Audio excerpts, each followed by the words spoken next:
I still wake up screaming their names.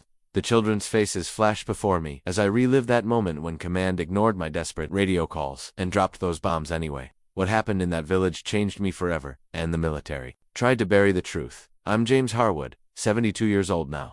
Former Army forward observer. I served in Vietnam in 1972, and I've kept this buried for decades. Some nights the silence is worse than the screams. Silence means they're all gone. Silence means I failed them. What dark secret did they threaten to court-martial me for revealing? The same one I'm finally telling you now. If my story means something to you, please leave a comment telling me where you're watching from. Man, subscribe. It gives us vets a voice. The draft notice came on a Tuesday. I remember because my mother had made pot roast, and the envelope sat unopened next to my plate like a death sentence. I was 22, studying engineering. Had a girl I thought I might marry someday. 13 months later, I was crouched in a jungle clearing in Quang Tri Province, radio strapped to my back, artillery coordinates scribbled in a waterproof notebook. Forward observer the eyes for the big guns. Harwood, you got those numbers? Donovan asked, wiping sweat from his eyes. Staff Sergeant Thomas Donovan, Boston accent, always carried a St. Christopher medal that his grandmother had blessed. Almost I squinted through the binoculars. Grid 574392. Mercer checked the map, nodding. Firebase confirms. Daniel Mercer, farm boy from Nebraska, steady hands. Never talked about home. Fisher spat tobacco juice into the dirt. Let's hope those coordinates are empty. Jack Fisher, former high school football star, mean streak when he drank. Always volunteered for the dangerous missions. The four of us made up Reconnaissance Team Delta. We'd been together 3 months. Long enough to trust each other with our lives, not long enough to share our secrets. That morning, Major Blackwood had called us to the command tent. Maps spread across a folding table, coffee stains marking potential NVA positions. Intelligence reports heavy movement here, he said, jabbing a finger at a valley 15 clicks north of our firebase. Possible weapons, cache, possible staging area for a counteroffensive, possible civilians? I asked. The major's eyes narrowed. There's a village. Intel says it's been used as cover for enemy operations. What kind of intel, sir? Donovan asked. The reliable kind. Sergeant Blackwood turned away. Your team moves out at 0500. Confirm enemy presence. Call in coordinates for artillery support if necessary. We've got air assets available if things get hot. I still remember the unease crawling up my spine. The Easter offensive was in full swing. The North Vietnamese army pushing south with everything they had. American forces pulling out, South Vietnamese troops collapsing. Everyone nervous, trigger happy. That night, Fisher passed around a bottle of something that tasted like gasoline. Going home, he said, taking a long swallow. To staying alive long enough to go home, Mercer corrected. Donovan fingered his St. Christopher medal. You worried about tomorrow, Harwood? I was, but I just shrugged. Standard recon. We've done dozens. Yeah, but something feels off about this one, he said. Major's too interested in finding something there.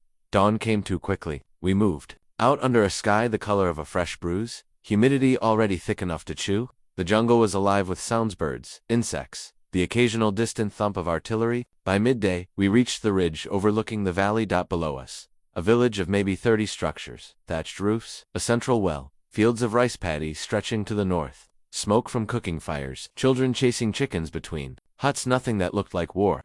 Let's get closer, I said. None of us knew then that we were walking into the darkest chapter of our lives, that this mundane mission would haunt us forever, that I would be the only one to make it home. Holliff, you can call a man with a soul this broken hole. We approached the village cautiously, weapons ready but not threatening. Standard protocol: make contact, gather intelligence, build rapport if possible. The rice paddies surrounding the village were ankle-deep in murky water. Men and women bent at the waist, working with practiced efficiency. They straightened as we passed, faces unreadable. A group of children spotted us first. Some ran away, disappearing between huts. Others stood frozen, staring. One boy, maybe 8 years old, stepped forward. He wore shorts, no shirt, a Buddha pendant hanging from a string around his neck. Hello, he said in careful English. You American, Donovan smiled. That's right, buddy. You want bin? He speak good. An elderly man emerged from the largest structure. Lean, weathered face, eyes that had seen too much. He wore faded black pants and a white shirt.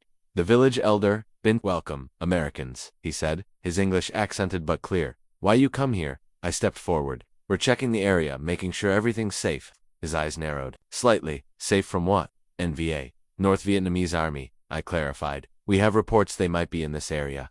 Ben shook his head. No soldiers here. We are farmers. We grow rice. He gestured to the paddies. We want no trouble. Mind if we look around? Fisher asked, hand resting on his M16. We have nothing to hide, Ben said. As the others began a perimeter sweep, I stayed with Ben. The village was poor but orderly. Chickens pecked between huts. A teenage girl nursed an infant in a doorway. An old woman stirred a pot over an open fire. How many people live here? I asked. 43, Ben answered. 17 children. He looked directly at me. All civilian. No soldiers. The war is getting closer, I said. The NVA is pushing south. War always close, Ben said. First Japanese, then French. Now American and Vietnamese fight each other. Always. The farmers die. A little girl approached, maybe 5 years old, clutching a crude doll made from rice straw. She stared up at me with solemn eyes before offering me a wildflower she'd been holding. I took it awkwardly. Thank you. Her name Lynn, Ben said. It means spirit. She'll not remember time before war. Mercer returned, crouching beside me. Nothing. On the north side, Donovan's checking the east. Fisher's working the perimeter. Found anything suspicious? I asked. He shook his head. Just people trying to survive. As the sun began to set, Ben invited us to share their evening meal: rice, some vegetables, a fish that must have been precious protein for them. We sat cross-legged on woven mats, surrounded by curious children. Why your army think we hide? Enemy, Ben asked. I hesitated. Sometimes intelligence makes mistakes. Not mistake when bombs fall, he said quietly. I looked at the children's faces in the firelight. Lynn was falling asleep against her mother's side, still clutching her straw doll. No bombs will fall here, I promised. We'll make sure of that. 50 years later, I can still taste that rice, still feel the weight of that promise on my tongue. Some lies we tell others. Some we tell ourselves. I believed what I said, that I could protect them. The next day would prove how wrong I was. Broke with a distant rumble of artillery, too far to be a threat, close enough to be a reminder. We'd set up observation posts around the village perimeter during the night, rotating watches. I'd slept fitfully on hard-packed earth, dreaming of home. Harwood, come in? Over. The radio crackled beside me. I fumbled for the handset. This is Recon Delta. Go ahead, Citrip required. Has enemy presence been confirmed? Over. Major Blackwood's voice, clipped and impatient. Negative on enemy presence. Village appears to be civilians only. No signs of NVA activity or weapons. Over. A pause. Intelligence reports indicate otherwise. Expand your search parameters. Check for tunnels, hidden caches. Over. Sir, we've done a thorough sweep. These are farmers. Your orders are to confirm enemy presence. Lieutenant Blackwood. Cut in. Not to make friends with the locals. Command is planning operations in that grid square. We need confirmation. The implication was clear. Find something, anything, that could justify what they already planned to do. Understood. We'll continue reconnaissance. Recon Delta out. I set down the handset, a knot forming in my stomach. Donovan had been listening nearby. That doesn't sound good. They want us to find NVA that isn't here. Why push so hard for this village? Mercer asked, joining us. There's nothing strategic about it.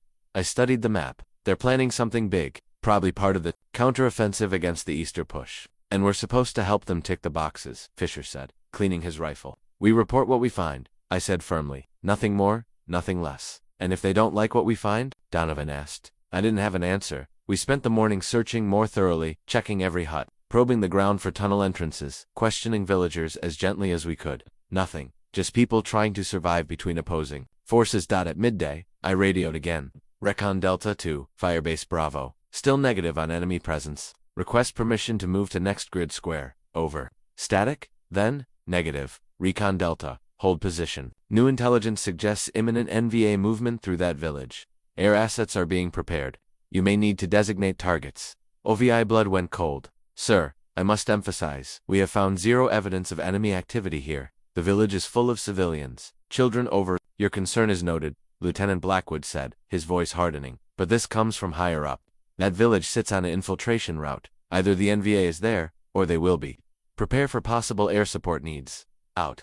I slammed the handset down. They're going to hit the village? I told the others, based on what? Mercer asked, incredulous. Based on some intelligence officer's hunch and a map with a red X on it, I said. So what do we do? Donovan asked. We stay another night. Keep looking. If there's nothing to find, we make damn sure Firebase knows it. Fisher shook his head. You heard the Major. They've already decided. Then we change their minds, I said, with more confidence than I felt. As the day wore on, my sense of dread deepened. The radio exchanges grew more terse.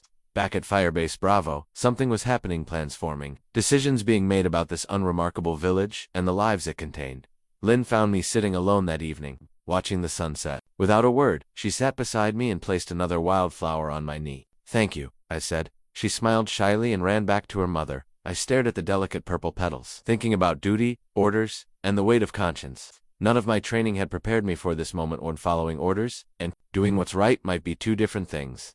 That night, Ben invited us to share rice wine around a small fire. The liquid burned going down, nothing like the smooth whiskey I missed from home. The other villagers kept their distance, but Ben seemed determined to bridge the gap between us. You have family, Lieutenant? He asked, using my rank for the first-time parents, a younger sister. I didn't mention Karen, my almost fiancée. Thinking about her here felt wrong somehow. They worry for you, he said, not a question. Yes, Ben nodded. My son was soldier, South Vietnamese Army, 2 years. Now, no word, I'm sorry. War take from everyone. He looked into the fire. Do not find what you're looking for today. No, I admitted. But they want us to keep looking. They want reason, he said, his eyes reflecting the flames. Reason to destroy. I couldn't deny it. I won't let that happen. He studied me. Some things, even American lieutenant cannot stop. Donovan joined us, accepting a cup of rice wine. Sir, I did another sweep of the north edge. Still nothing. You worry, Ben observed. Your village is on an infiltration route, I explained. Command thinks the NVA might come through here. If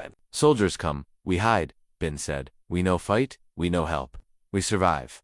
They might not believe that, Donovan said gently. Truth is truth, even when not believed. Ben stood slowly. I show you something. We followed him to a small shrine at the edge of the village. Buddha statues, incense holders, faded photographs. Among them, I was surprised to see a crucifix. French missionary come here, long time ago, Ben explained. Teach some about Jesus.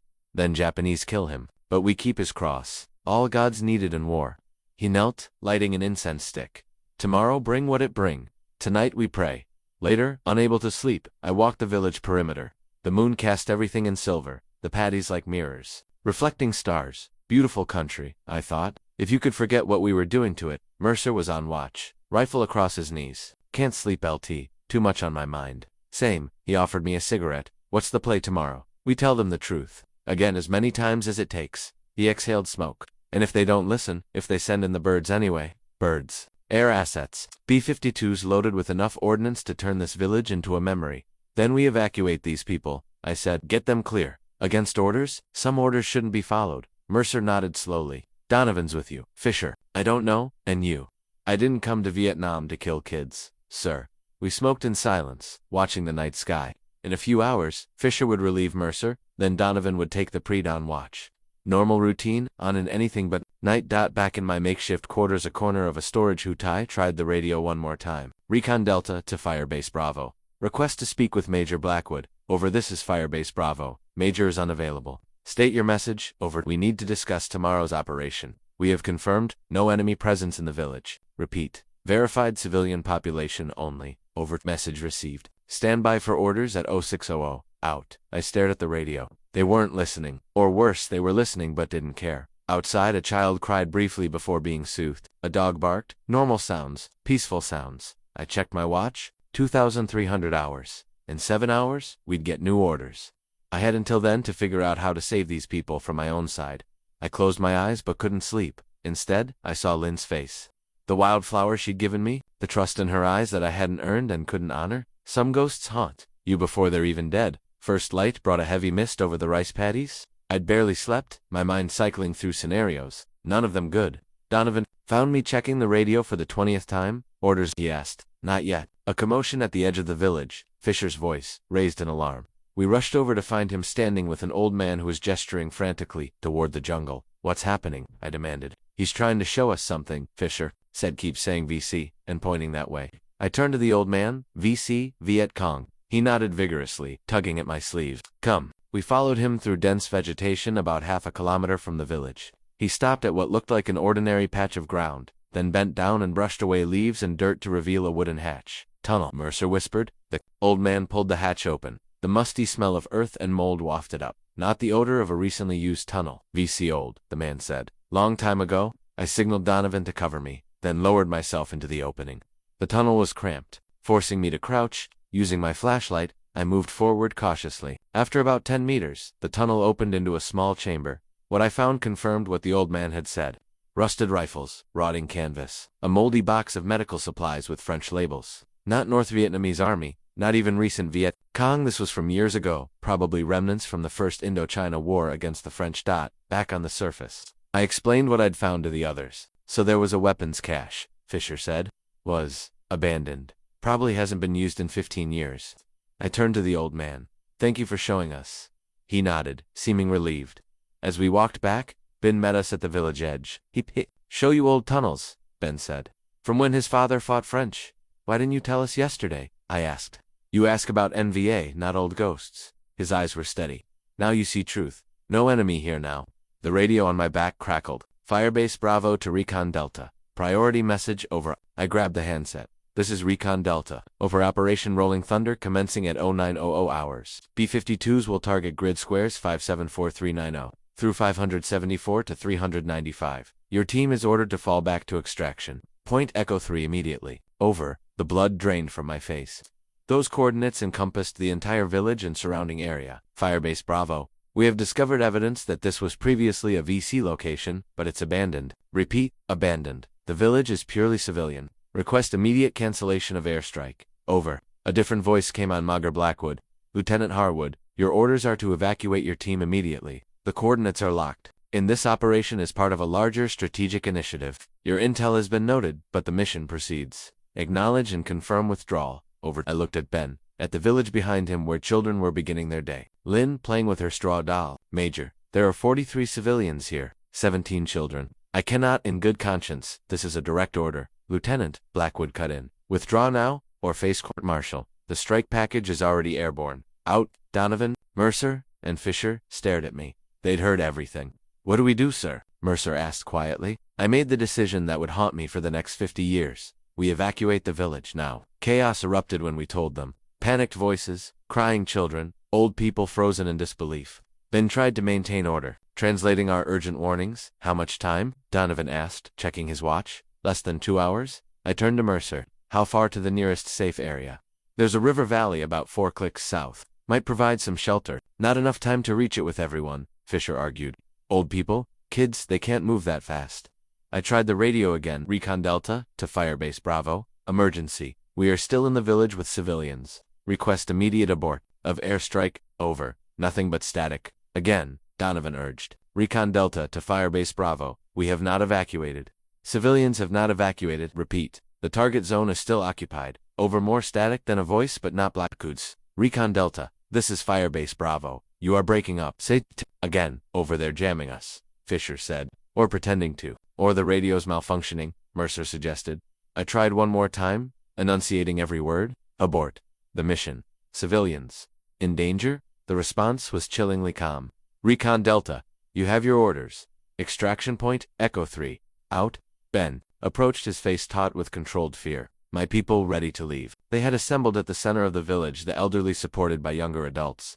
Mothers clutching infants, children wide-eyed with confusion. So few possessions grabbed in haste. A cooking pot, a Buddha statue, family photographs. Tell them we need to move quickly, I said. No stopping, no turning back. Donovan was organizing them into groups. Mercer checking the quickest route south. Fisher stood apart, face unreadable. Fisher, get over here, I called. We need everyone. They're sending the birds no matter what we do, he said quietly. And we're getting these people clear no matter what they do. A muscle twitched in his jaw, but he nodded and moved to help.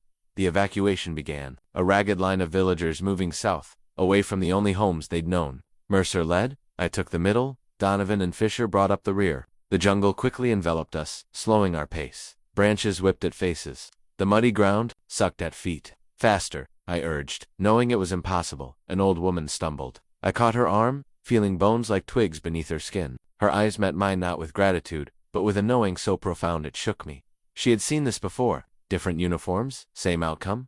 Lynn and her mother were just ahead. The little girl still clutched her straw doll, now missing an arm from the hasty departure. She looked back at me, solemn and trusting. The first distant rumble came 40 minutes into our escape. The distinctive sound of B-52s, still miles away but closing. They're early, Donovan said, his voice tight. I checked my watch. 832, almost 30 minutes ahead of schedule. Move, I shouted. Everyone move now. I tried the radio one last time, switching to the emergency frequency. Any American forces. This is Recon Delta. B-52 strike targeting civilians. Request immediate abort. Over. A crackle then. Recon Delta. Identify yourself and your position. Hope surged. Lieutenant James Harwood, Recon Team Delta, Grid Square, 574 to 392, evacuating civilians from airstrike, need immediate cancellation. Over. A pause. Stand by. More rumbling, closer now. The villagers could hear it too. Their pace quickened, panic spreading. A child began to wail. We're not going to make it, Fisher said, voicing what we all knew. The radio crackled again. Recon Delta, your request is denied. Bombers are committed. Get your team clear. Out. I stared at the handset, then at the sky. Clouds blocked any view of the approaching aircraft, but the sound was unmistakable. Ben appeared at my side. Not enough time, he said simply. I'm sorry, I whispered. I'm so sorry. Not your bombs, he replied, but your war. That's when we heard the distinctive whistle of the first bombs being released. Still distant but growing louder every second. Time had run out. Get down, I screamed, throwing myself over the nearest children. Everyone down. The world exploded. First came the pressure wave of physical force that slammed into us like a giant hand. Then the sound, not a single explosion, but a hellish symphony of concussions rolling across the jungle. Trees snapped, earth heaved. The air itself seemed to catch fire. I pressed my body against the ground, arms covering my head. Couldn't hear my own screams over the cacophony. The earth bucked beneath me like a living thing in pain. 7,000 pounds of ordnance per aircraft. Multiple aircraft. Carpet bombing designed to obliterate everything in a grid square. The bombing seemed to last forever. In reality, probably 90 seconds. When it finally stopped, the silence was almost as shocking as the noise had been. My ears rang. Blood trickled from my nose. I pushed myself up on shaking arms and tried to make sense of what I was seeing. The jungle around us was shredded. Trees sheared off at unnatural angles. Craters where earth had been. Smoke and dust hung in the air. Choking, blinding. Sound off. I croaked. Donovan, Mercer, Fisher. Nothing. Donovan, Mercer, Fisher. A groan to my left. Mercer, pulling himself from beneath a fallen branch. Blood streaked his face from a gash above his eye. I'm here, he coughed. Jesus Christ.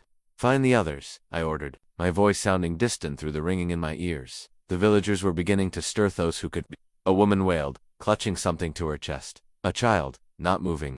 Donovan, I called again, stumbling forward. Fisher, I found Donovan 20 meters away. He wasn't moving, his body was intact. No visible wounds. But when I rolled him over, his eyes stared at nothing. The concussion had stopped his heart. The St. Christopher medal was still clutched in his fist. No, I whispered. No. Fisher appeared from the smoke, his left arm hanging useless at his side. They hit the village direct, he said, voice hollow. It's gone. All of it. Help me with Donovan, I said. We need to. He's dead, LT, and we're not far behind if we stay here. We don't leave him. The strike package might include a second wave, Fisher said, emotionless. We need to move. I knew he was right. Hated him for it. Hated myself more. I closed Donovan's eyes and took his dog tags. Left his body there in the shattered jungle. Another piece of America discarded in Vietnam. Mercer had gathered the surviving villagers, maybe 30 of the original 43. Some were injured, all were in shock. Ben had a gash down his arm but was helping an elderly woman to her feet. We need to get to the river valley, I said. More protection there. Some can't walk, Mercer reported. Bad injuries. We carry them. Fisher scanned the devastated landscape. LT, we need to call for extraction. For us, we're not leaving these people, I said, my voice deadly quiet. They're not our responsibility. We did this to them. No, Fisher hissed. Blackwood did this.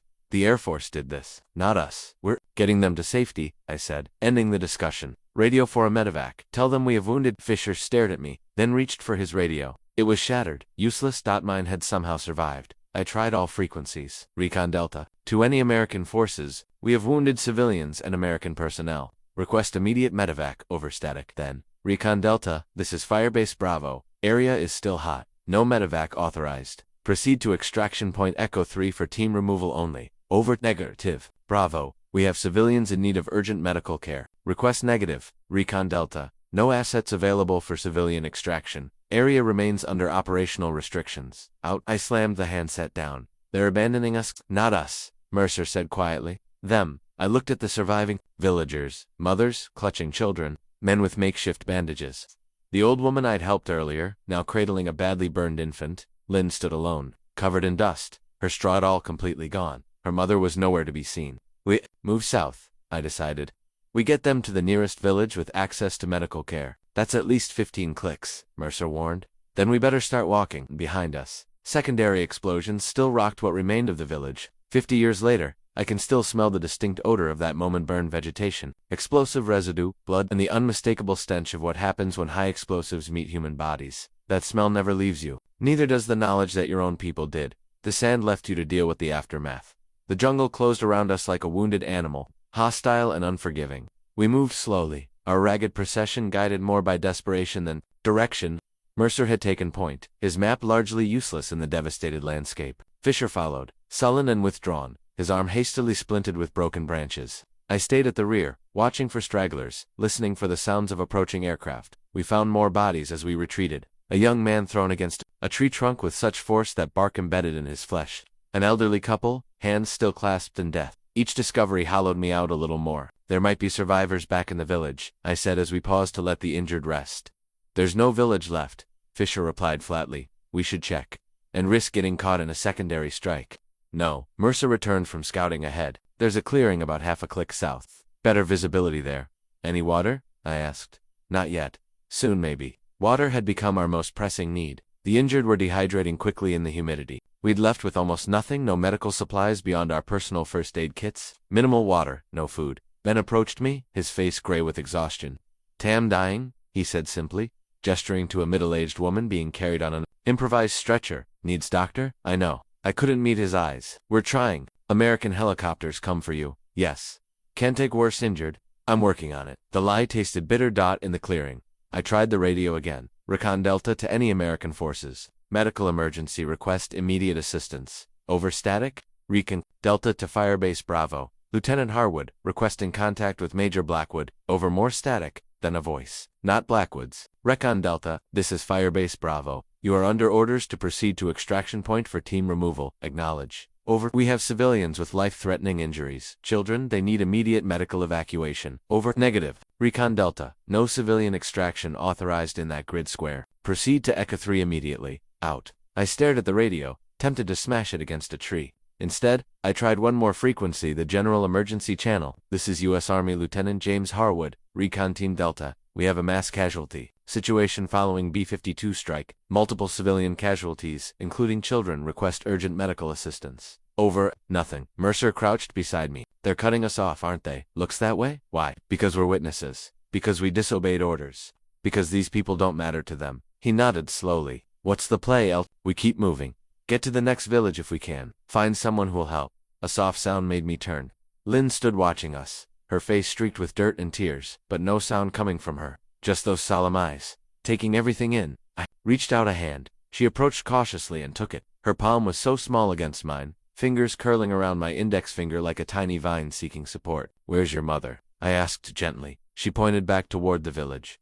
Is she... I couldn't finish. Lynn just stared at me. A child shouldn't understand death that well. Shouldn't have to.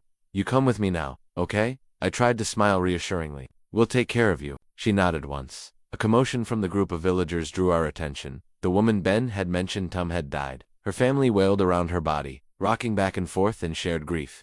One more casualty that would never make any official report. I approached Ben. I'm sorry. Sorry, now bring back dead. He replied, no accusation in his voice, just exhausted acceptance. We need to keep moving. Some to hurt to move more. If we stay, more will die. Ben looked at me for a long moment. You good man, Lieutenant, in bad war. A terrible weight crushed my chest. I didn't feel like a good man. Good men don't let villages get bombed. Good men find ways to save people. Let's go, I said, unable to accept his absolution. But we buried Tam in the shallow grave our entrenching tools could manage. No marker, no ceremony beyond a few whispered words from Ben. Just another body in a country that had become a graveyard. Lynn stayed close to me as we resumed our journey, her small hand in mine. I'd made her one promise already that I couldn't keep. I silently made another. This child, at least, would survive. Some promises you have to keep, even if it kills you. Night descended like a shroud. The jungle, normally alive with sounds, seemed unnaturally quiet, as if the bombing had silenced even the insects and birds. We'd made painfully slow progress, covering maybe 3 kilometers since the strike. Not enough. Nowhere near enough. We stopped in a small depression that offered some protection from the elements. The surviving villagers huddled together for warmth, sharing what little remained of their possessions. No fires, we couldn't risk drawing attention. Mercer approached, his face ghostly in the fading light. Fisher's wound is looking bad. Shrapnel went deeper than we thought. What supplies do we have left? Almost nothing. Some bandages, 2, morphine, syrettes. Save them, I said. For the worst cases, he might be one soon. Infections setting in? I nodded. Do what you can. Mercer hesitated. LT, we need to consider splitting up. You and I could move faster, get to an outpost, bring back help, and leave these people with Fisher. In his state, it might be their only chance. He was right, but I couldn't do it. Couldn't risk returning to find them gone or worse, dead. We stay together. Yes, sir. He didn't argue, but his eyes said enough. I checked the radio one last time. The battery indicator was blinking, not much power left. Recon Delta to any American forces. We have wounded civilians and need immediate assistance. Our position is approximately 3 kilometers south of grid, reference 574 to 392, over nothing but static. I wasn't surprised anymore. I made my rounds of the survivors, checking injuries, offering whatever meager comfort I could. Most avoided my eyes. I didn't blame them. I wore the same uniform as the men who destroyed their lives. Ben sat with a group of elders, speaking softly in Vietnamese. He nodded as I approached, but didn't stop his conversation. Lin was curled against the base of a tree, shivering slightly despite the humid air. I draped my jacket over her tiny frame. She looked up at me with those ancient eyes in a child's face. "Sleep," I said gently. "We'll walk more tomorrow." She shook her head. "MD," she whispered. "Mother, I'm sorry," I said, knowing she couldn't understand the words but hoping she'd hear the sentiment. "I'm so sorry." Something sharp pressed against my back. I turned to find Fisher standing behind me, his good hand holding his service pistol. "We need to go," he said, voice low. "Now. Just the three of us." "Put the gun down, Fisher. They're slowing us down. They're going to get us killed." I said, "Put it down. We've done enough, more than enough. We tried to warn them. We tried to evacuate them. It's not our fault." Command didn't listen. "The gun?" Now his hand trembled. "We're soldiers, not goddamn missionaries. Our duty is to get back to our unit. Our duty is to fix what we broke," I hissed. "These people are alive because we told them to leave their homes. They're our responsibility. They're the reason Donovan is dead. Blackwood is the reason Donovan is dead." Mercer appeared silently behind Fisher. "Jack, don't do this." Fisher's face contorted. For a moment, I thought he might pull the trigger. Then something broke in him. The gun lowered. "We're all going to die out here," he said, voice hollow. "Maybe," I acknowledged, "but we'll do it right." He laughed, a brittle cracking sound. "Right. What the hell does that even mean anymore?" I had no answer. Right and wrong had stopped making sense the moment those bombs fell. All that remained was the next step, the next decision, the next breath. Fisher retreated to the perimeter, his silhouette rigid against the night sky. Mercer followed him, speaking in low tones I couldn't hear. I settled beside Lin, who had finally drifted to sleep. My hand found the shrapnel wound in my side. I'd been hiding from the others, a jagged tear that burned with each movement. Blood had soaked through my undershirt, but the bleeding had mostly stopped. If infection set in, I wouldn't be much use to anyone. But that was tomorrow's problem. Tonight, we just had to survive. Dawn broke with a tropical downpour that turned the jungle floor to mud and filled the air with steam. We moved out early, using the rain as cover. Every step was a battle against terrain and exhaustion. Lin walked beside me when she could, her small hand gripping my belt when the path narrowed. When fatigue overwhelmed her, I carried her on my shoulders, ignoring the fire in my side where the shrapnel had torn through muscle. "How much further?" Mercer asked, falling back to walk beside me. "Maybe 8 clicks to the next village," I said. "If it's still there." He nodded grimly. The war had erased many places from the map. "Fisher's fever is worse," he reported quietly. "Can he keep moving? For now? But we need antibiotics soon." I glanced back at our ragtag column. Fisher stumbled along near the rear, face flushed with fever, eyes glassy. Behind him, villagers carried their wounded on improvised stretchers of branches and clothing. An elderly man supported his wife, her face contorted with each step. A teenage boy carried twin toddlers whose parents were nowhere to be seen. "We'll make it," I said, with more confidence than I felt. "And then what?" Mercer asked. I had no answer. The next village might be abandoned, might be hostile, might be just another target on some Air Force map. Midday brought a break in the rain and our first stroke of luck. A stream, running clear and cool through a rocky passage. We refilled canteens and bathed wounds, the water turning pink downstream. Ben crouched beside me as I cleaned my shrapnel wound. "Bad," he observed. "I've had worse." "Not good, liar." "Lieutenant," he handed me a green leaf, crushed into a paste. "Put on wound. Help with pain." I hesitated, then applied the bitter poultice. The relief was immediate, a cooling numbness, spreading through inflamed tissue. "Thank you." He nodded. "Many wounded." "Few healers." "How many did we lose?" I asked, the question that had been haunting me. 14 dead, I know. More missing." His eyes held mine. "Not your fault. I was supposed to protect them. From your own people? Impossible task." A shout from up ahead. Mercer, waving urgently. I sprinted forward, pain forgotten, expecting danger. Instead, I found him kneeling beside a tangle of vines, pointing to unmistakable marks on the ground. "Boot prints," he said. "American pattern." Recent hope surged. "Patrol, maybe. Heavy enough for a squad at least." "Which way?" He pointed southeast. "Following the stream. Can't be more than a few hours ahead of us." For the first time in days, a clear objective. Catch up to that patrol. They'd have a radio, medical supplies, maybe even transport. I returned. "To the group, we've found signs of American troops. We're changing course to intercept them." Fisher's eyes narrowed. "You sure that's smart, LT? After what happened? They'll have what we need," I insisted. "Medicine, communications, and if they have orders about us, about what happened back there, I hadn't considered that. If Blackwood was covering his tracks, any patrol in the area might have instructions concerning us. We'll be careful, I decided. Make contact cautiously. We picked up our pace, following the stream southeast. The vegetation thinned as we descended, making progress easier. Even the wounded seemed energized by the prospect of rescue. Lynn stayed close, occasionally reaching up to touch my hand, as if ensuring I was still there. I'd become her anchor in a world that had dissolved into chaos, and the responsibility weighed on me. What would happen to her when this was over? If it ever ended? Late afternoon brought another discovery. Discarded ration packs. See for residue from heating meals. The patrol had stopped here, probably less than 2 hours ahead. We'll catch them by nightfall if we push, Mercer said. I nodded, feeling a dangerous hope rising. Tell everyone. Short rest, then we move fast. As the others gathered water and tended wounds, I pulled Ben aside. When we find these soldiers, let me do the talking. You not trust them. I don't know yet, but if anything happens to me, get your people to safety. He studied my face. You expect trouble? I expect nothing, I replied, but I plan for everything. He nodded slowly. We follow your lead, Lieutenant. We moved out again, faster now, driven by proximity to help. The jungle thinned further as we followed the widening stream. Ahead, the terrain opened into what appeared to be a valley. And somewhere ahead, American soldiers who might be salvation or threats or both. Dusk settled over the jungle like a bruise. We'd pushed hard, following the patrol's trail, but darkness would soon force us to stop. The wounded were faltering, Fisher among them. His fever burned higher, his coherence coming and going in waves. We need to rest, Mercer urged. 1 more kilometer, I insisted. They can't be far ahead. He didn't argue, but concern lined his face. Not just for the civilians, but for me. I'd been hiding the worsening infection in my side, but fever had begun to cloud my thoughts, turning the jungle into a shimmering, shifting landscape. A woman screamed behind us, not fear but grief. I turned to see her kneeling beside one of the makeshift stretchers. The child she'd been carrying had stopped breathing. Not Lynn, a boy, maybe 6 years old. Legs shattered by shrapnel, infection spreading too quickly for us to stop. The woman rocked back and forth, keening.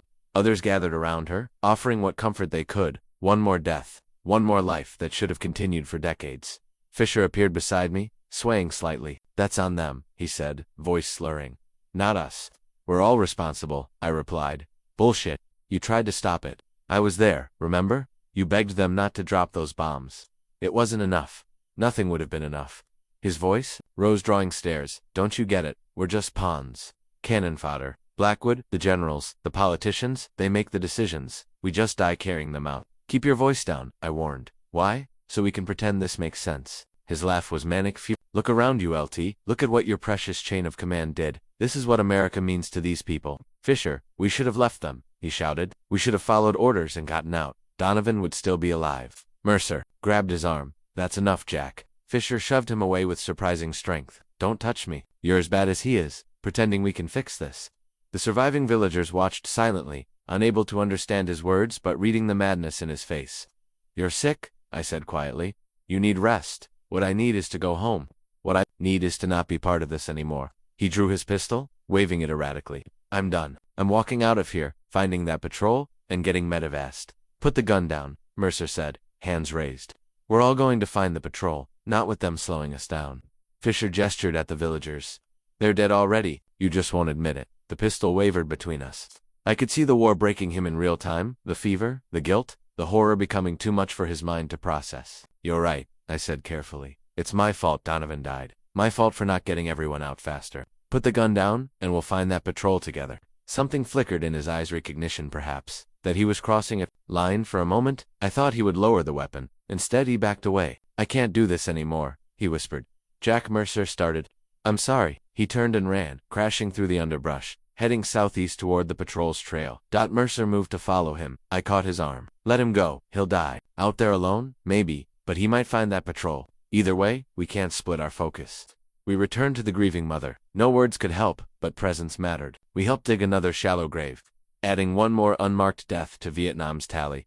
Night had fully descended when we finished. We made camp beside a fallen tree, no fire, just bodies huddled for warmth. The tropical night was alive with distant monkeys, the occasional pop of gunfire miles away. Lynn curled against my side, her small body radiating trust I hadn't earned. I brushed matted hair from her forehead, thinking of my sister back home, wondering if I'd ever see her again. Ben settled nearby. Your friend not coming back, he observed. No. War breaks some men, changes all. I nodded, too exhausted for words. You have fever, he continued. Need medicine soon. We'll find help tomorrow. He studied me in the darkness. If not, then we keep walking until we do. Or until we can't anymore, I thought but didn't say. The infection was spreading, my thoughts increasingly fractured. Hallucinations flickered at the edges of my vision, Donovan standing among the trees watching silently. The bomber pilots, faces invisible, hands steady on the controls, and the children, always the children we couldn't save. Morning brought the distant thump of helicopter rotors. I jolted awake, momentarily confused between fever dreams and reality. The sound was unmistakable hooeys, at least two, maybe more. Mercer, I called, struggling to my feet. Pain lanced through my side. The infection had worsened overnight, my shirt crusted with dried blood and pus. He was already up, scanning the sky through breaks in the canopy. Southeast maybe 3 clicks. The patrol must have called in transport. Hope surged, tempered by caution. Get everyone moving, fast as they can. The villagers needed no translation. The sound of helicopters was universally their salvation or death from above. They gathered their meager possessions and helped the wounded to their feet. We pushed through the jungle with renewed urgency. Following the sound, my vision swam with each step, fever distorting the world around me. Lynn's hand in mine became my anchor to reality. After an hour of hard travel, we reached the edge of a clearing. I signaled for everyone to stop and stay hidden, while Mercer and I crawled forward to assess the situation. Through a screen of vegetation, we saw an LZ carved from the jungle. 2 Hueys sat with rotors turning. About a dozen American soldiers milled around the patrol we'd been tracking, preparing for extraction. No sign of Fisher, Mercer whispered. I scanned the area. Standard patrol. Nothing unusual. No indication they were hunting us or knew what had happened. I'll make contact, I decided. You stay with the civilians until I signal. With respect, sir, you can barely stand. Let me go. If anything goes wrong, they'll need you. Before he could argue further, I pressed my pistol into his hand. In case I stumbled into the clearing, hands raised, American Lieutenant Harwood, Recon Team Delta. The reaction was immediate. Weapons swung toward me. A sergeant barked orders, and 2 soldiers rushed forward. Rifles trained on my chest. Identify yourself again. The sergeant called. Lieutenant James Harwood, Recon Team Delta. I have wounded civilians and need immediate assistance. The soldiers reached me, one supporting my weight as I swayed.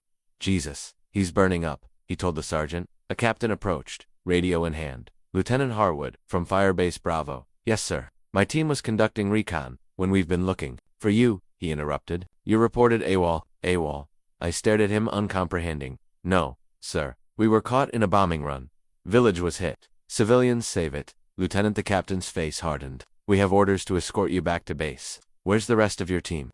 Sergeant Donovan is dead. Fisher separated from us yesterday. Mercer is with the civilians.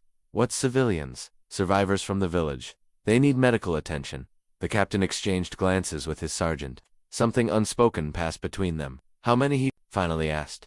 About 30. Several critically wounded. He considered this, then spoke into his radio, too low for me to hear. After a brief exchange, he turned back to me. We'll take them to a refugee center. Call in another chopper for transport. Relief flooded through me. Thank you, sir. Get the lieutenant some water and antibiotics. He ordered a medic. Then secure him in the first Huey. Secure me. The wording set off alarm bells, but the fever made it hard to think clearly. I called toward the jungle edge. Mercer, it's safe. Bring them out. Slowly, they emerge. Mercer leading, Ben at his side, the villagers following with their wounded. The soldiers stared, some with pity, others with thinly veiled contempt. The medic injected me with antibiotics and pressed water to my lips. As clarity returned, I noticed details I'd missed. The captain, still on his radio.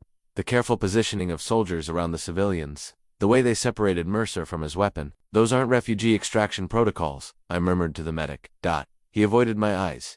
Just following orders, sir. The captain approached Mercer. Sergeant, you and the lieutenant will return to Firebase Bravo immediately for debriefing. What about the civilians? Mercer asked. They'll be transported separately. Different protocol for indigenous personnel. Lynn clung to my leg, sensing something wrong. I placed a hand on her head. She comes with me. Not possible, the captain said flatly. She's orphaned. I'm responsible for her. That's not your call. Lieutenant, 2 soldiers moved to separate us. Lynn screamed, tiny fingers digging into my pant leg. Don't touch her, I warned, fever and rage, making my voice dangerous. The captain stepped closer. Lieutenant Harwood, you are already facing serious charges. Don't add to them. What charges? Desertion, dereliction of duty, possibly treason. The words hit like physical blows. For trying to save civilians from our own bombs? For abandoning your post and interfering with a strategic operation? His voice dropped. Major Blackwood wants to speak with you personally. I'm sure he does, I thought. To ensure his version of events became the only version. The child stays with me, I insisted. The captain studied me, calculating the cost of a confrontation. Finally, he nodded to his men. Fine, but only the girl. As they led us to the hui bin caught my eye. Something passed between us, understanding, resignation, farewell. We both knew what happened next. The villagers would disappear into the labyrinthine refugee system. No record of where they came from, no acknowledgement of what happened to their village, no witnesses to contradict whatever story Blackwood had created. The last thing I saw as the Huey lifted off was Ben, standing straight among his people, watching us rise into the sky that had delivered death to his village days before. I held Lynn close as we flew, her small body trembling against mine. Saved her at least. One life preserved from the carnage. It didn't feel like victory. It felt like the smallest possible atonement. The military hospital in Da Nang smelled of antiseptic and Rotan, impossible combination that perfectly captured Vietnam itself. I spent 3 days in a morphine haze as doctors cleaned and treated my wound. The infection had nearly killed me. Would have, without the antibiotics. On the 4th day, the fog lifted enough for coherent thought. I was in a ward with a dozen other beds, most occupied by wounded soldiers. No sign of Mercer, no sign of Lynn. Where's the girl? I asked a passing nurse. What girl? Lieutenant. Vietnamese child. She was with me when I came in. The nurse shook her head. You'll need to ask the doctor. But the doctor didn't know either, or claimed not to. Same with the orderlies and the chaplain who stopped by to offer hollow prayers. On the 5th day, 2 men in crisp uniforms entered the ward. No insignia, no identification. Military intelligence. Almost certainly. Lieutenant Harwood, the older one said, pulling a chair beside my bed. I'm Johnson. This is Pellar. We need to ask you some questions about what happened at Firebase Bravo. Where's the girl who was with me? I demanded. Johnson's face remained impassive. Being cared for. Now, about your mission, I want to see her. That's not possible right now. Focus on the matter at hand. For an hour, they questioned me. Dates, times, coordinates, who said what on the radio, where we were when the bombs fell. The entire time, they took notes, but revealed nothing in their expressions. Did you attempt to prevent the airstrike? Johnson finally asked. Of course I did. We had confirmed there were no enemy forces in that village, yet intelligence reports indicated otherwise. The intelligence was wrong. We found an old cache. Nothing recent. Peller leaned forward. Lieutenant, this incident has been classified. Do you understand what that means? It means you're covering it up. It means, Johnson cut in, that discussing it with unauthorized personnel would constitute a serious breach of national security. National security, I laughed bitterly. 40 civilians were killed by our bombs. What threat were they to national security? The threat, Peller said coldly, is to the strategic initiative, to morale, to public support for the war effort. So, it's about politics, it's about winning. Lieutenant Johnson stood. Your actions have been noted. A formal inquiry will follow. Until then, you are under orders not to discuss this incident with anyone. That includes other patients, medical staff, even chaplains. And if I do, then instead of a commendation for your service, you'll face court-martial for aiding enemy sympathizers. After they left, a new isolation settled over me. The other patients seemed to sense it, giving my bed a wide berth. The nurses were professional but distant. Even the doctors limited their interactions to necessary treatment. On the 7th day, a familiar face appeared. Fisher, his arm properly bandaged, eyes clear of fever but haunted in a different way. You made it, I said. He nodded, sitting stiffly beside my bed. Found the patrol a few hours after I left. Been here 5 days. Have they questioned you? Yeah. He looked away. I told him what happened. All of it. His silence was answer enough. Jack, those people deserve justice. The truth needs to come out. What truth? He asked, voice low. That we got caught in a bad situation. That Blackwood made a call, and it went wrong. That happens every day in this war. He deliberately targeted civilians after we confirmed. Keep your voice down, Fisher hissed, glancing around. It's over, LT. The official report says we called in a strike on confirmed NVA positions. That's it. That's a lie. That's survival. He leaned closer. They're looking for someone to blame. Don't let it be you. He left without another word, shoulders hunched as if carrying an invisible weight. That night, I managed to hobble to the nurse's station, asking again about Lynn. The night nurse, older than the others, took pity on me. Vietnamese children go to Catholic orphanage in city, she said quietly. Or refugee centers, then orphanages. Which one? She shook her head. Many orphanages. Many children? Better forget, Lieutenant. Better forget. The motto of this war. The next morning, I found a small envelope under my pillow. Inside, a folded paper with an address written in neat block letters, and beneath it, a single line. Some things must not be forgotten. The inquiry was held in a windowless room at Da Nang headquarters. 3 officers behind a table, me in a chair facing them. No stenographer, no witnesses, just a tape recorder spinning slowly. Colonel Werner, the senior officer, looked like he'd rather be anywhere else. This is a preliminary inquiry into the events of April 17th through 20th, 1972, involving Reconnaissance Team Delta, Firebase Bravo, and Operation Crossbow. Operation Crossbow. First I'd heard that name for the bombing that destroyed the village. Lieutenant Harwood, Warner continued, please state your understanding of your mission objectives on April 17th. For 30 minutes, I recounted every recon mission. Finding no enemy presence, the desperate attempts to abort the bombing, the aftermath. Throughout, the officers remained stone-faced. When I finished, Major Ellis, the officer on Werner's right, leaned forward. Your report contradicts intelligence assessments that indicated significant NVA presence in that area. The intelligence was wrong, sir. Multiple sources confirmed enemy activity. With respect, sir, we were on the ground. We found nothing but civilians. Ellis shuffled papers. Yet you reported finding a weapons cache, an old cache, abandoned French-era weapons, which could have been recently hidden to appear old. I stared at him, incredulous. Sir, that's not what happened. Captain Rogers, the third officer, spoke for the first time. Lieutenant, we have testimony from Major Blackwood that you were exhibiting signs of stress and possible combat fatigue prior to this incident. That's not true. You had expressed reluctance to call in airstrikes on previous occasions. Only, when the targets weren't confirmed, you developed inappropriate attachments to local civilians. I gripped the arms of my chair. Is that what we're calling basic humanity now? Sir? Werner frowned. Watch your tone, Lieutenant. The questions continued, increasingly hostile. Why had I disobeyed direct orders to withdraw? Why had I exposed my team to unnecessary risk? Why had I made unauthorized radio calls on emergency frequencies? Then Major Ellis placed a map on the table. This is the operational map from April 19th. Please indicate where your team was positioned when the airstrike occurred. I studied the map. Something was wrong. The village was marked in a different location than where it had actually been. The coordinates were shifted nearly a kilometer east. This map is incorrect, I said. It's the official operational map, Ellis countered. Then it's officially wrong. The village was here. I pointed to the actual location. Werner and Ellis exchanged glances. Rogers made a note. And you're certain of this? Werner asked. Yes, sir. We spent 2 days there. I know exactly where it was. Yet according to the operational records, the bombers struck these coordinates. Ellis tapped the incorrect location. An area with confirmed enemy bunkers. The realization hit me like a physical blow. They had altered the records. Changed the coordinates to show the bombs had hit a legitimate military target, not a civilian. Village. That's a fabrication, I said, my voice dangerously quiet. Lieutenant Werner began. People died. Children died. And you're falsifying documents to cover it up. That's enough. Werner snapped. You're making serious accusations without evidence. My testimony is evidence. Sergeant Mercer's testimony is evidence. The surviving villagers who have been processed through standard refugee protocols and are no longer traceable. Ellis finished coldly. Where's Sergeant Mercer? I demanded. He'll confirm everything I've said. Rogers consulted his notes. Sergeant Mercer has been reassigned to a unit near Saigon. Removed. Just like the villagers. Just like Lynn. And what about the girl?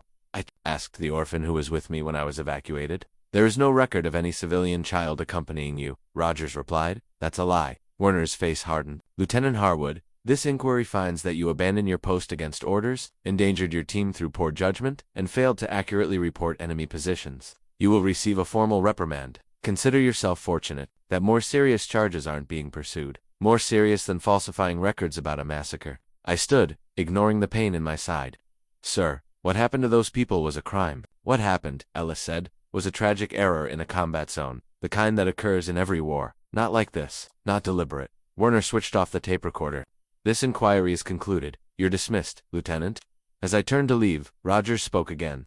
Harwood, for your own future, I suggest you accept the official findings.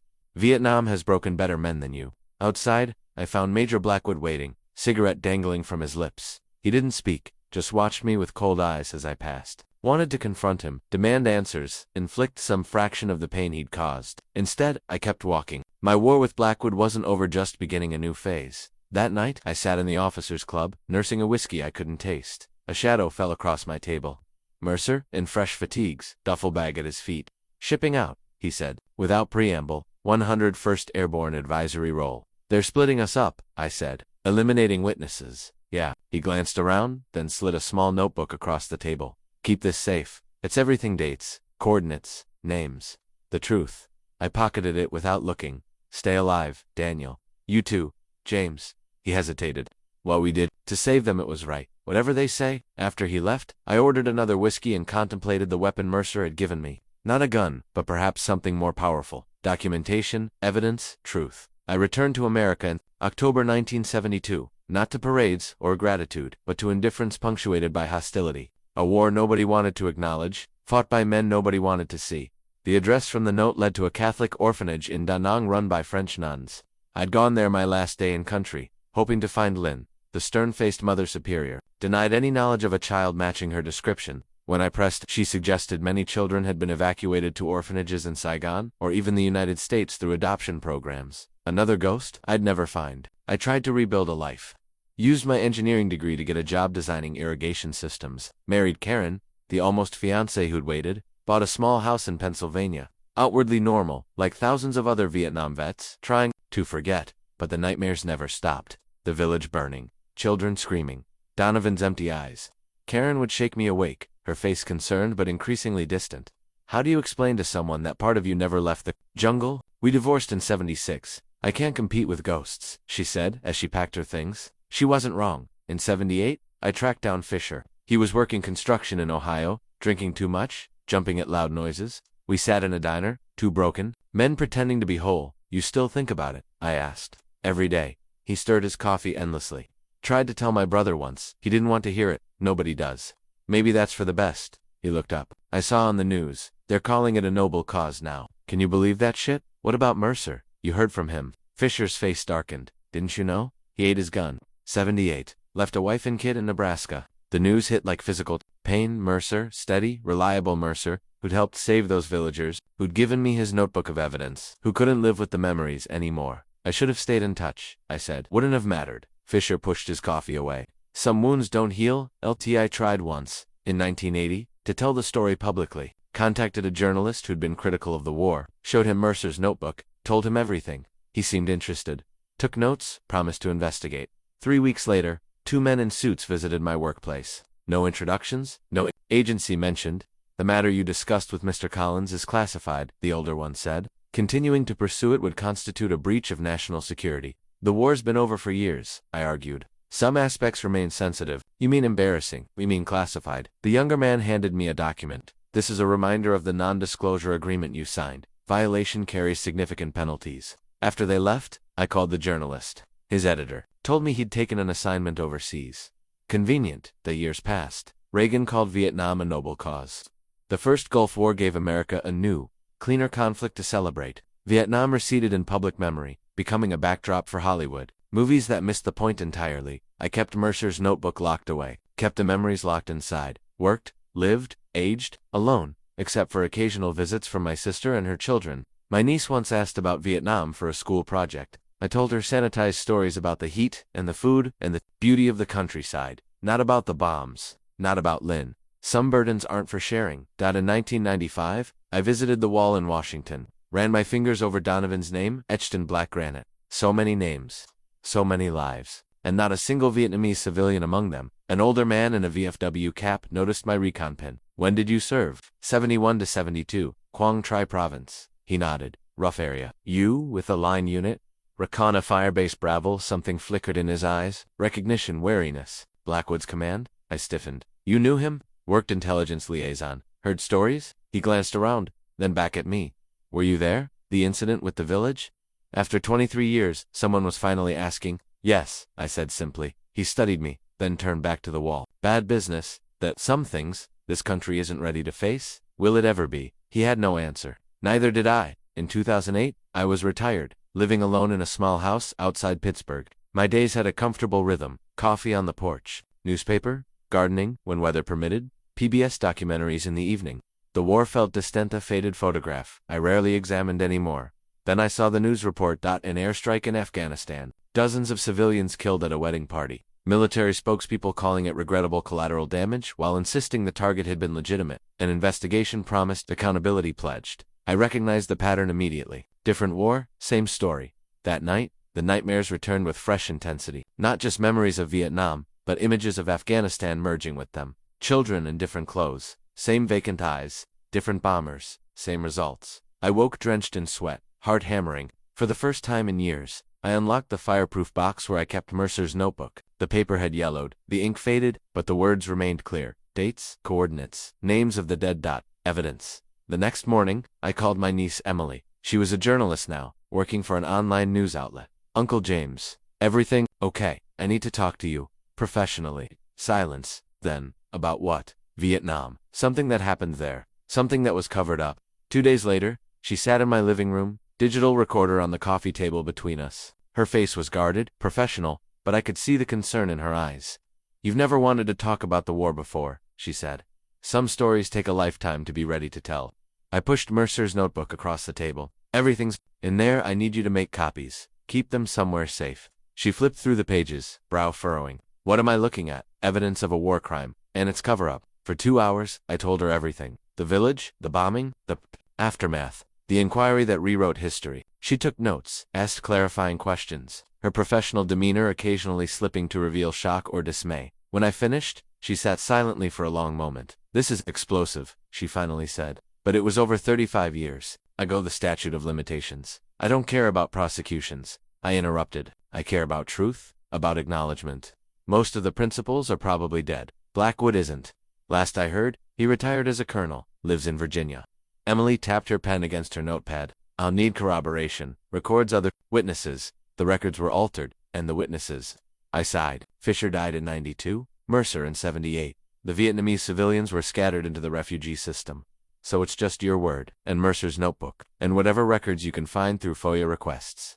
She nodded slowly. The Freedom of Information Act might help. Vietnam records are being declassified, but it will take time. I've given it 36 years already. After she left with the notebook, I felt lighter, like setting down a burden I'd carried so long, I'd forgotten. It wasn't part of me. 3 weeks passed. Emily called regularly with updates, FOIA requests filed, military historians consulted, a researcher specializing in Vietnam War operational records enlisted to help. Then a breakthrough. An archivist at the National Records Center found operational maps and bombing coordinates that didn't match the official after-action reports, discrepancies that supported my account. It's not definitive, Emily said by phone, but it's something, and we found a reference to an orphan evacuation from Da Nang to Saigon that matches the timeline. We're following that lead. Hope flickered. Not for Lin. Finding her after all these years was virtually impossible, but for validation. For truth. Then came the threats. First, a call from a law firm representing interested parties, warning of potential legal action for defamation. Then Emily's editor received pressure from advertisers. Finally, a letter from the Department of Defense reminding me of ongoing confidentiality obligations regarding classified operations, but it was too late.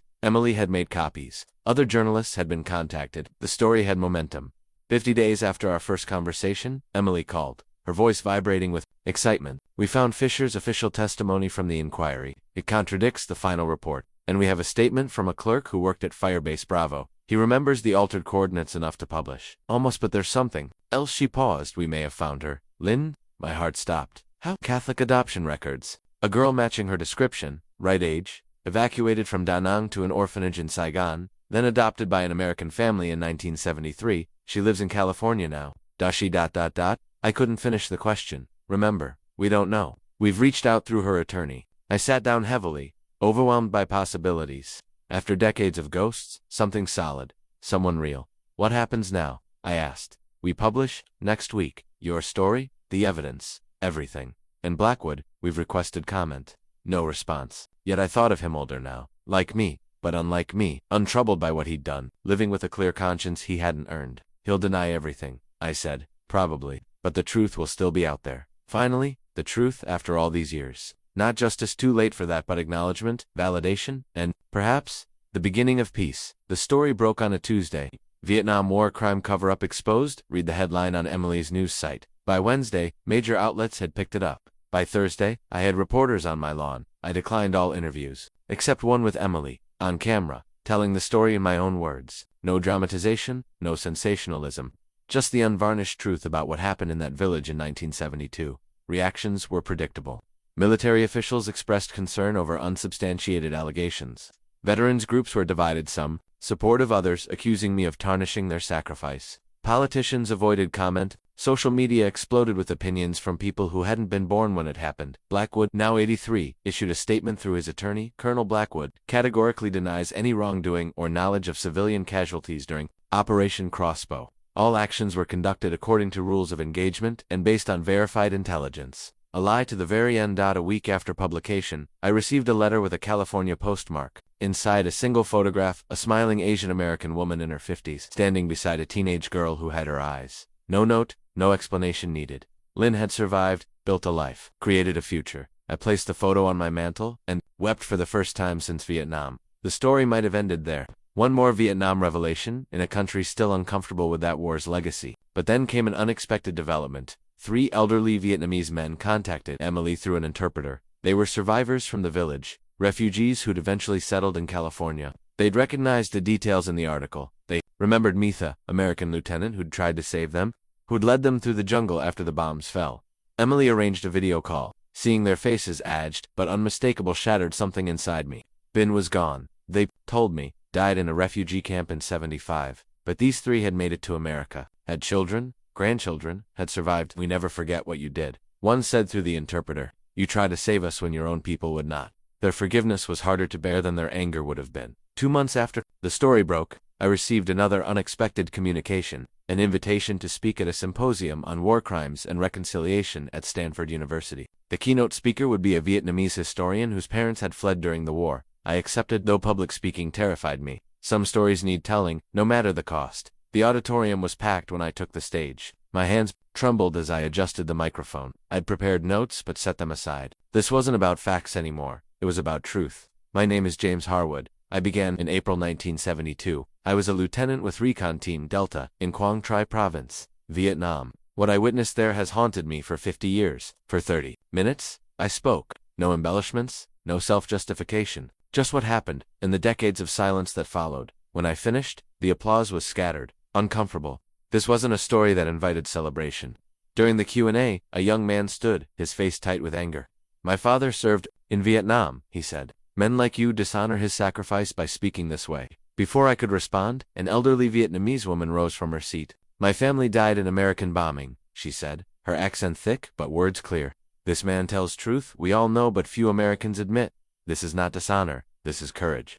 Afterwards, the Vietnamese historian approached me. Lieutenant Harwood, I have something for you. He handed me a thin book, a collection of oral histories from Vietnamese civilians affected by the war. Your story is important, he said, but so are theirs. The full truth requires both. He was right, of course. My perspective was just one thread in a tapestry of suffering that spanned nations and generations. Last month, at Emily's urging, I traveled to Vietnam, a different country, now bustling, developing, forward-looking. In Da Nang, a young guide who hadn't been born during the war led me through streets I barely recognized. We hired a driver to take us to Quang Tri Province. The landscape had changed. Regrown new villages built, but something in the air, the quality of light, was hauntingly familiar. The village was gone, of course. Nothing remained of the structures I'd known, but people lived there again, in concrete houses with satellite dishes. Children played where bombs had once fallen. An old man approached as I stood at what I believed was the village's edge. He spoke to our guide in rapid Vietnamese. He asks why you are here. She translated. I was here during the war, I said simply. I came back to remember. More Vietnamese then. He says many Americans come to make peace with ghosts. Yes, I agreed. That's what I'm doing. The old man studied me, then extended his hand. I took it. The small connection across decades of suffering. I don't know if he had been there that day in 1972. Don't know if he lost family, friends, neighbors, to American bombs. It didn't matter. The gesture was enough acknowledgement of shared humanity that transcended our country's violent history. That night, in my hotel room, I called Emily. I think I'm ready to come home now. Did you find what you were looking for? She asked. Not forgiveness, I said, but maybe understanding, maybe peace. If my story means something to you, if it helps you understand the true cost of war, please remember, behind every statistic, every strategic operation, every collateral damage report, there are real people, children like Lynn, villages full of life and hope. The truth matters, even decades later, especially then. Let me know where you're from in the comments. It helps to know this story is being heard.